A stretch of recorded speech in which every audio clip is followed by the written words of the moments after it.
Morning વિદ્યાર્થી મિત્રો, આપણે ધોરણ 12 ની અંદર એસપીસીસી એમાં ભાગ 2 બરાબર, એની અંદર આપણે ચેપ્ટર 3 ની શરૂઆત કરી દીધી છે, ડિબેન્ચર બરાબર.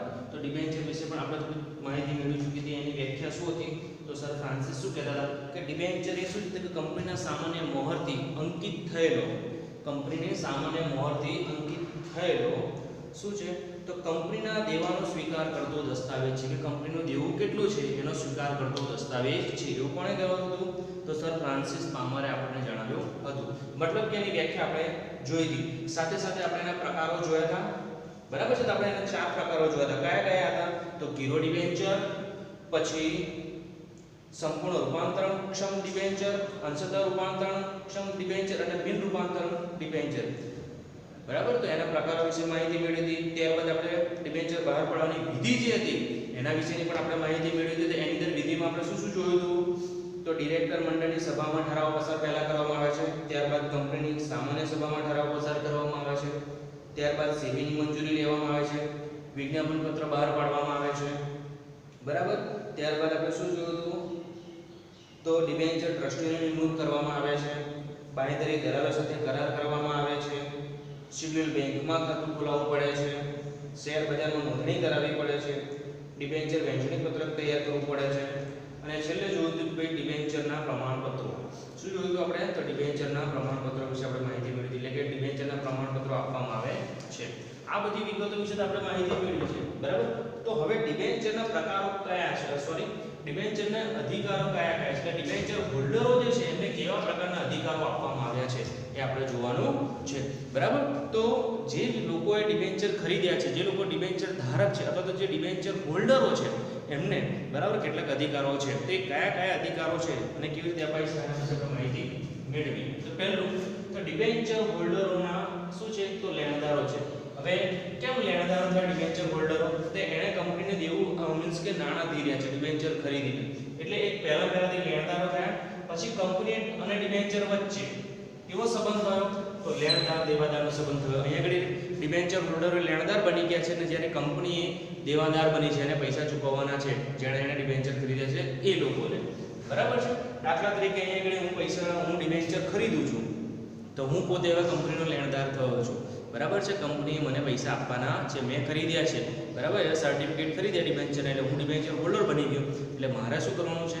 તો મારે હવે એમની પાસેથી પૈસા લેવાના છે. એટલે હું પોતે લેણદાર છું, જ્યારે કંપની શું છે તે મારી દેવાદાર છે. એટલે બંને વચ્ચે સંબંધ કેવો થયો? તો લેણદાર દેવાદારનો સંબંધ ઊભો થાય છે. હવે આપણે વાત કરીએ તો અધિકારો. દાખલા તરીકે હું મારી રીતે વિચારીશ કે ભાઈ મને કયો અધિકાર મળેલો છે બરાબર, એવું વિચારું તો હું દાખલા તરીકે હું પોતે ડિબેન્ચર હોલ્ડર છું તો મને કયો અધિકાર મળશે? તો ડિબેન્ચર પર નિર્ધારિત સમય નિશ્ચિત વ્યાજ, નિર્ધારિત સમય નિશ્ચિત વ્યાજ મેળવવાનો અધિકાર. કોઈ સમય મને કહ્યું હતું કે આ સમય તમને વ્યાજ આપીશું, એટલે નિર્ધારિત સમય નક્કી કરેલો સમય નિશ્ચિત વ્યાજ 10% તો મને 10% વ્યાજ મળવું જોઈએ, 20% તો મને 20% વ્યાજ મળવું જોઈએ, 5% તો મને 5% વ્યાજ મળવું જોઈએ. એટલે મારો અધિકાર શું થયો ડિબેન્ચર હોલ્ડર તરીકે? તો મને 10% અથવા 20% નક્કી કરેલ સમયે મને વ્યાજ મળવું જોઈએ, એટલે મારો અધિકાર છે. ડિબેન્ચરની સમય મર્યાદા પૂરી થતાં નાણાં પરત મેળવવાનો અધિકાર. આપણે વાત કરી હતી કે ડિબેન્ચર જે છે એ નિશ્ચિત સમય માટેના બહાર પાડવામાં આવે, કોઈ 10 વર્ષ કે 15 વર્ષ, એટલે સમય મર્યાદા જો મારી પૂરી થઈ ગઈ તો ડિબેન્ચર હોલ્ડર તરીકે મને માનો 10 વર્ષ નક્કી કર્યા હતા, તો મને 10 વર્ષ પછી મારા નાણાં મને પરત મળવા જોઈએ. એટલે નિશ્ચિત મર્યાદામાં મીન્સ કે સમય મર્યાદા પૂરી થતાં નાણાં પરત મળવા જોઈએ, મીન્સ કે પરત મેળવવાનો અધિકાર છે. કંપની રજિસ્ટર ઓફિસે રાખવામાં આવેલા દસ્તાવેજોનો અભ્યાસ, એની તપાસ અને એની નકલ મેળવવાનો અધિકાર છે. તો મને બીજો કયો અધિકાર મળે છે? દાખલા તરીકે હું ડિબેન્ચર હોલ્ડર છું એટલે મને કયો અધિકાર મળશે? તો હું એનો અભ્યાસ કરી શકું, એના દસ્તાવેજો, કંપનીના અભ્યાસનો, કંપનીના જે દસ્તાવેજો છે એનો અભ્યાસ કરી શકું છું, એને હું તપાસ કરી શકું છું અને એની નકલ પણ હું માંગી શકું છું. મીન્સ કે નકલ મેળવવાનો મને અધિકાર આપવામાં આવ્યો છે. મને મતલબ કે હું ડિબેન્ચર હોલ્ડર હોઉં તો બરાબર છે. કંપની રજિસ્ટર ઓફિસે જરૂરી ફી ભરી જે તે સાચી માહિતી મેળવવાનો અધિકાર છે. એટલે કંપનીની જે રજિસ્ટર ઓફિસ છે ત્યાં આગળ જવાનું, ત્યાં આગળ મારે જે જરૂરી નક્કી કરેલી મારે ફી ભરવાની છે, એ ફી ભરીને મારે શું કરવું પડશે કે જે તે માહિતી મારે જોઈતી હોય તે મેળવવાનો મને અધિકાર મળેલો છે, કારણ કે હું ડિબેન્ચર હોલ્ડર છું એટલા માટે. આપણે આ પોઈન્ટ કેવી રીતે સમજીએ કે હું પોતે ડિબેન્ચર હોલ્ડર છું બરાબર, મેં કોઈ કંપનીના ડિબેન્ચર ખરીદેલા છે એટલે હું મારી દ્રષ્ટિએ વિચારું. એવી રીતે વિદ્યાર્થી મિત્રો તમે તમારી દ્રષ્ટિએ, જો તમે ડિબેન્ચર હોલ્ડર હો તો તમને કયા અધિકારો મળશે, બરાબર? એ રીતે તમારે વિચારો સરસ યાદ થઈ શકે છે, બરાબર? એટલે સાચી માહિતી મેળવવાનો અધિકાર છે. કંપની ડિબેન્ચર ધારકો સાથે ટ્રસ્ટ ડીડ ટ્રસ્ટ કરાર કરે છે. કંપની શું કરે છે? ડિબેન્ચર હોલ્ડરો સાથે ટ્રસ્ટ કરાર કરે છે, બરાબર છે? ટ્રસ્ટ ડીડ, બરાબર? ડીડ નો મતલબ અહીંયા થાય છે ડીડ, બરાબર? એ થાય છે કાયદાકીય દસ્તાવેજ અથવા તો કોઈ કાર્ય કરવું એવો થાય છે, બરાબર? એટલે ડીડ નો મતલબ શું થાય છે? કાયદાકીય દસ્તાવેજ. ડીડ નો મતલબ ટ્રસ્ટ નો કાયદાકીય દસ્તાવેજ એવું કહેવાય. મીન્સ કે ટ્રસ્ટ કરાર કરે છે. ટ્રસ્ટ શું કરે છે? કરાર કરે છે. એનો મતલબ એવો થાય કે કંપની અને ડિબેન્ચર હોલ્ડરો વચ્ચે એક કરાર કરવામાં આવે છે, બરાબર છે? એને ટ્રસ્ટ ડીડ કહેવામાં આવે છે, બરાબર? જે કાયદાકીય કરાર કરે છે એને શું કહેવામાં આવે છે? ટ્રસ્ટ ડીડ તરીકે ઓળખવામાં આવે છે. ખાસ ધ્યાન આપજો કે ટ્રસ્ટ ડીડ નો મતલબ શું થાય છે, એનો અર્થ આગળ એની વ્યાખ્યા આવશે. તો ટ્રસ્ટ ડીડ નો મતલબ એવો થાય છે કે કંપની અને શેર હોલ્ડરો વચ્ચે એક કરાર કરવામાં આવે છે, બરાબર છે? એ કરારને, બરાબર, શું કહેવામાં આવે છે? ટ્રસ્ટ ડીડ તરીકે ઓળખવામાં આવે છે.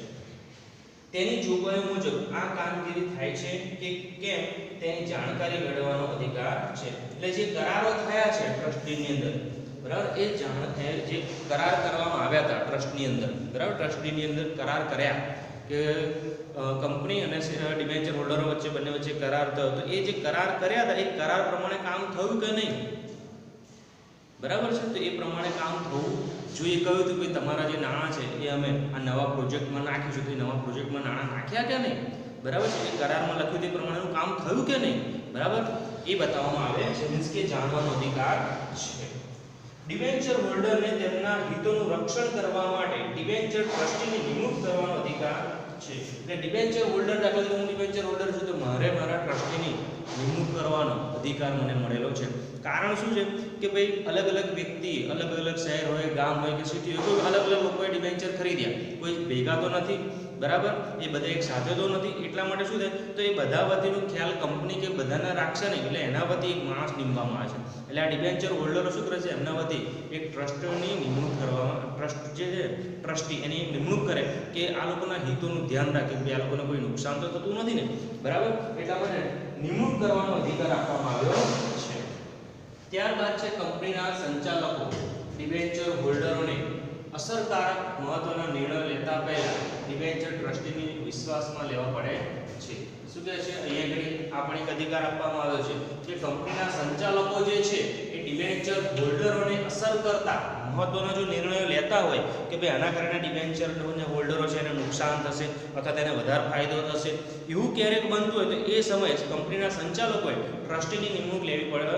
ટ્રસ્ટીની નિમણૂક લઈને એની સલાહ સૂચનો સાંભળવી પડે છે. મીન્સ કે ટ્રસ્ટીની વિશ્વાસમાં લેવા પડે છે કે ભાઈ અમે આ કામ કરી રહ્યા છે જેના કારણે તમારા શેરહોલ્ડરને કોઈ નુકસાન થશે નહીં, બરાબર? એવો વિશ્વાસમાં લેવા પડે છે. કોને? તો કંપની એમને વિશ્વાસમાં લેવા પડે છે, પછી એનું કામ કરવામાં આવે છે. મતલબ કે સંચાલકો ડિબેન્ચર હોલ્ડરોને અસર કરતા મહત્વનો જ્યારે પણ એને કોઈ નિર્ણય લેવો હોય ત્યારે એને ટ્રસ્ટીને શું કરવું પડશે? વિશ્વાસમાં લેવા પડશે. એટલે ટ્રસ્ટી વિશ્વાસમાં ક્યારે આવે?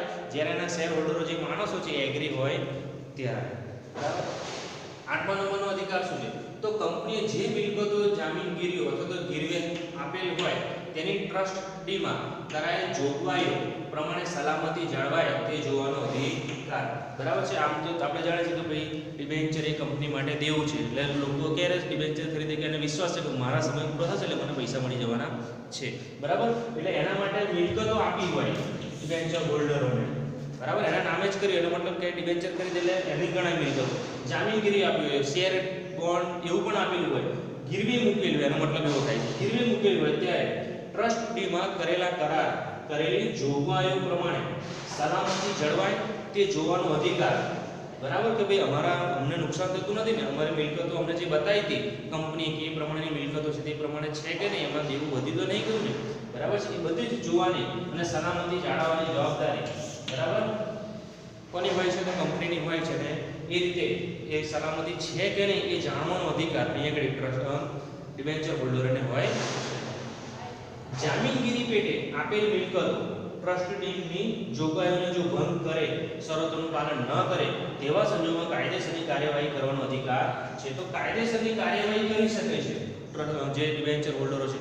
કરારમાં મને કહ્યું હતું કે અમે આ પ્રમાણે કામ કરીશું કે આ પ્રોજેક્ટમાં તમારા નાણાં મૂકીશું, આટલા લાંબા રોડ બને આ રીતે આવકો ઊભી કરીને તમને વ્યાજ આપીશું, બરાબર. બધું કરારમાં બધી કહ્યું પણ કરાર પ્રમાણે કામ ના કર્યું તો એટલા માટે એ કહે છે કે ટ્રસ્ટીની અંદર જે નક્કી કરવામાં આવ્યું છે, બરાબર, કે પેટે આપેલ મિલકતો, જામીનગીરી પેટે આપેલ મિલકતો ટ્રસ્ટીની જોગવાઈઓ જો ભંગ કરે છે તો એ કહેવામાં આવ્યું કરાર પ્રમાણે નક્કી કરવામાં આવ્યું કરારની જે શરતોનું પાલન ન કરે, બરાબર, ત્યારે આપણે શું કરીએ કાયદેસરની કાર્યવાહી કરવાનો અધિકાર આપણને આપવામાં આવે છે. આપણને જે વસ્તુ કહ્યું તે પ્રમાણે થાય છે કે નહીં, જો ન થતું હોય તો તમે કાયદેસરની કાર્યવાહી કરી શકો છો. મતલબ કે જો મને કહ્યું હોય મેં ડિબેન્ચર ખરીદ્યા એટલે હું ડિબેન્ચર હોલ્ડર છું, મારા કરાર પ્રમાણે કામ થતું નથી તો હું શું કરીશ, કાયદેસરની કાર્યવાહી કરી શકું છું. સમયાંતરે કંપની પ્રગતિ કે વિકાસની માહિતી મેળવવાનો અધિકાર. સમયાંતરે અમુક સમયના અંતરે, સમયાંતરનો મતલબ એવો થાય કે અમુક સમયના અંતરે એટલે 1 વર્ષે, દર 2 વર્ષે અથવા તો 6 મહિને તમે કંપનીની જે કાર્ય છે, કંપની જે પ્રગતિ કરી રહ્યું છે, કંપની જે વિકાસ કરી રહ્યું છે એ છે કે નહીં, એનો વિકાસ થઈ રહ્યો છે કે નહીં, એની પ્રગતિ થઈ રહી છે કે નહીં, એ બધું જ જાણવાનો અધિકાર અહીંયા આગળ ડિબેન્ચર હોલ્ડરોને આપવામાં આવ્યો છે. મીન્સ કે એનો એ પણ અધિકાર છે, બરાબર, એના વિશે માહિતી મેળવી શકે છે. કંપની વિસર્જન સમયે પોતાના નાણાં અગ્રતા કરનો પરત મેળવવાનો અધિકાર. માની લો કોઈ પ્રોજેક્ટ 10 વર્ષનો હતો, એટલે 10 વર્ષ માટે કોઈ કંપની બનાવવા હોય તો 10 વર્ષ પછી આપણે નક્કી કર્યું કે તમને 10 વર્ષ પછી નાણાં પરત કરી દઈશું. એટલે શું કરે તો ડિબેન્ચર હોલ્ડરોએ પોતાના નાણાં મેળવવા માટે પહેલો અધિકાર ધરાવે છે. એટલે એને શું કહે છે અગ્રતા ક્રમ મળેલ છે, એટલે શું કહે છે મેળવવાનો અધિકાર છે. એટલે કે પહેલા નાણાં કોને પરત મળવા જોઈએ તો ડિબેન્ચર હોલ્ડર, પછી શેર હોલ્ડરને પૈસા આપી શકો છો, બરાબર. શેર હોલ્ડર માન લો પહેલા માંગે તો એને મળશે નહીં, પહેલા કોને મળશે તો ડિબેન્ચર હોલ્ડરોને મળતા હોય છે. એ કરારમાં જણાવવામાં આવે છે, એ નિયમ છે, એવી જોગવાઈઓ છે એટલા માટે. એટલે પહેલા નાણાં મેળવવાનો અધિકાર કોને છે તો ડિબેન્ચર હોલ્ડર. એટલે જ્યારે પણ વિસર્જન કરવામાં આવે, કંપની બંધ કરવામાં આવે, બરાબર છે, ત્યારે બધું દેવું ચૂકવાઈ જાય, બરાબર. અને જો કંઈ વધ્યા હોય તો પહેલું દેવું ચૂકવવાની અંદર સૌથી પહેલા પૈસા કોને પરત આપવા પડશે તો ડિબેન્ચર હોલ્ડરને સૌથી પહેલા એના નાણાં પરત કરવાના હોય છે, બરાબર છે. તો આ જે 10 અહીંયા આગળ 11 પોઈન્ટ્સ આપેલા છે આપણી જોડે, એ 11 પોઈન્ટ્સ એ ડિબેન્ચર હોલ્ડરના અધિકાર બતાવી રહ્યા છે, બરાબર, કે આટલા અધિકારો ડિબેન્ચરને હોલ્ડરોને આપવામાં આવ્યા છે. ચલો આગળ જોઈએ.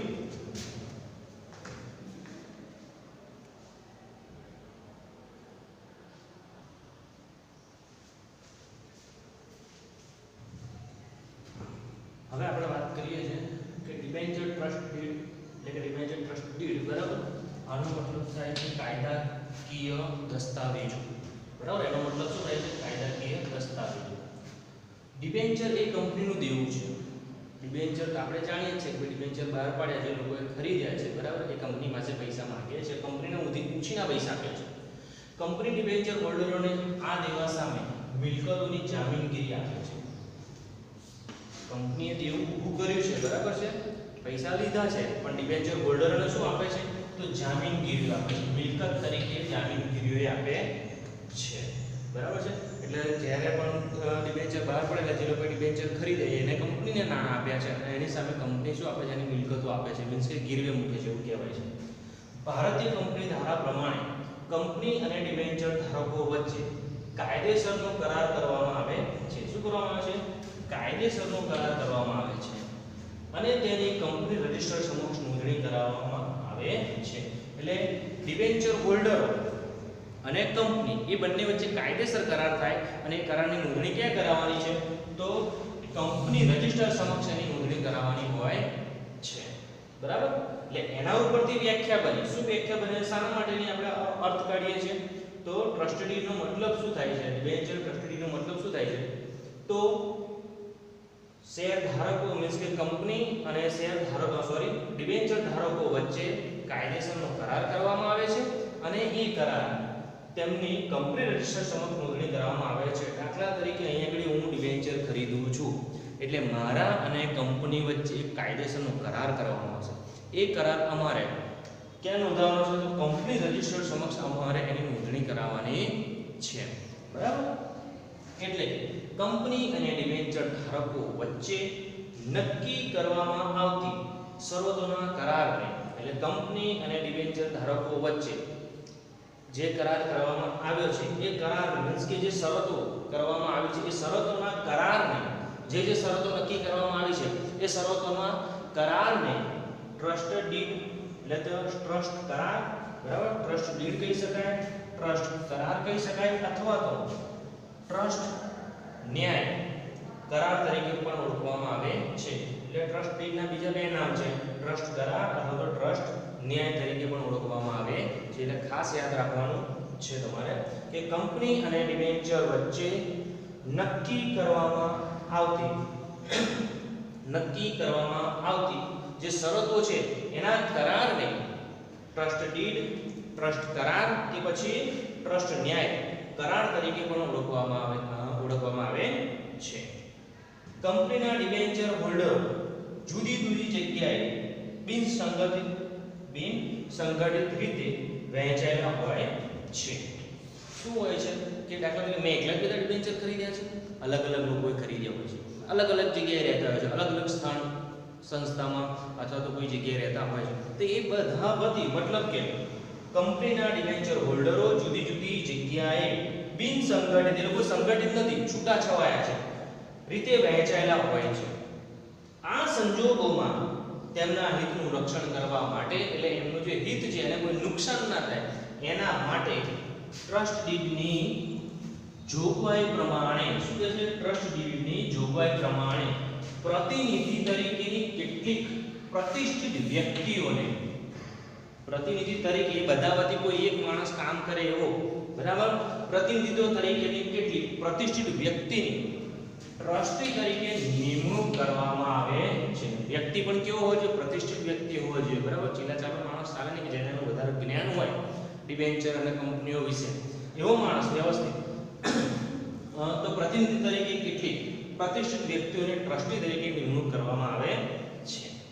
જે ડિબેન્ચર ધારકોના, શું કરે છે, તો જે ડિબેન્ચર ધારકોના વિશાળ સમુદાય, કારણ કે કોઈ એક વ્યક્તિ કે 10 વ્યક્તિ કે 50 વ્યક્તિ કે 500 વ્યક્તિ ડિબેન્ચર ખરીદતા નથી કંપનીના, અસંખ્ય હોય છે, બરાબર, ઘણા બધા છે. વિશાળ સમુદાયના પ્રતિનિધિત્વ તરીકે કામ કરે છે. એટલે પ્રતિનિધિત્વ તરીકે એ પોતે, એ બધા જે ડિબેન્ચર હોલ્ડરો છે એમના વતી, એ બધા સમૂહ, બરાબર, એમના વતી આખા સમુદાય, ડિબેન્ચર હોલ્ડરોનો જે સમુદાય છે, જે લોકો છે, એના વતી એ એક વ્યક્તિ બધું કામકાજ કરતો હોય છે, જે ડિબેન્ચર ધારકોના વિશાળ સમુદાય પ્રતિનિધિત્વનું કામ કરે છે, બરાબર. બધા વતી કોઈ એક બધા કાર્ય કરે છે.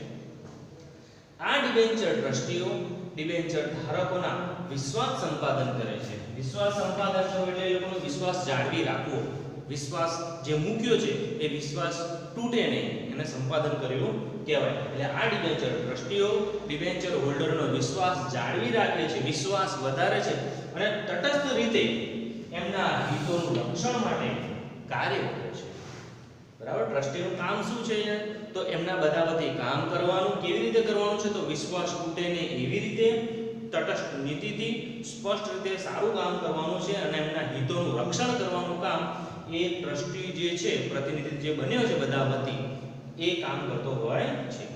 કંપનીમાં સ્થિર કે અસ્થિર બોજની, બરાબર, સ્થિર કે અસ્થિર બોજ, અહીંયા આપણે સ્થિર બોજની વાત કરીએ તો કંપની રાખે કે મિલકતો છે, મશીનરી છે, ટેકનોલોજીકલ જે કંઈ વસ્તુ ખરીદી હોય એ લોનથી ખરીદે, એટલે સ્થિર કે અસ્થિર, બરાબર. ટૂંકા સમયગાળા માટે તો અસ્થિર બોજની પરિસ્થિતિ ઉદ્ભવે ત્યારે ટ્રસ્ટની જોગવાઈઓ પ્રમાણે કાર્ય કરવામાં આવે છે, કાર્યવાહી થતી હોય છે, બરાબર. એટલે કંપનીમાં સ્થિર કે અસ્થિર બોજની પરિસ્થિતિ ઉદ્ભવે, દેવું વધી જતું હોય, એમાં ટૂંકા ગાળાનો અને લાંબા ગાળાનો, બરાબર. સ્થિર કે અસ્થિર એટલે ટૂંકા ગાળાનો અને લાંબા ગાળાનો ઉદ્ભવે ત્યારે ટ્રસ્ટની જોગવાઈ પ્રમાણે એની અંદર શું થાય છે, કાર્યવાહી કરવામાં આવે છે કે કંપનીનું દેવું વધી રહ્યું છે.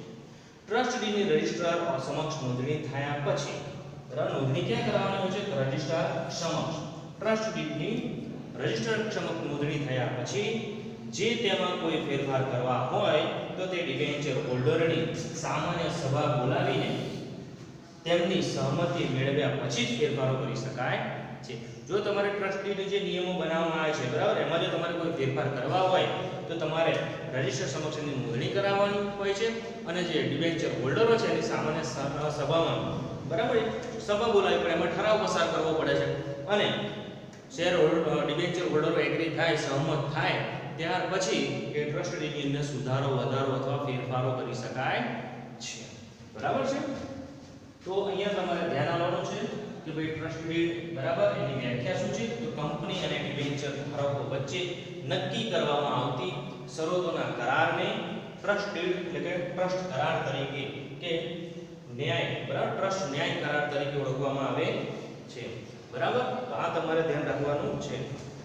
ફરી આપણે જ્યારે મળીશું ત્યારે આપણે ટ્રસ્ટ ડીડમાં કઈ કઈ વિગતો દર્શાવવામાં આવે છે એના વિશે માહિતી મેળવીશું. ફરી કહું છું, જ્યારે આપણે ફરી મળીશું ત્યારે ટ્રસ્ટ ડીડમાં કઈ કઈ વિગતો આવશે એના વિશે આપણે માહિતી મેળવીશું, બરાબર છે. થેન્ક યુ વિદ્યાર્થી મિત્રો.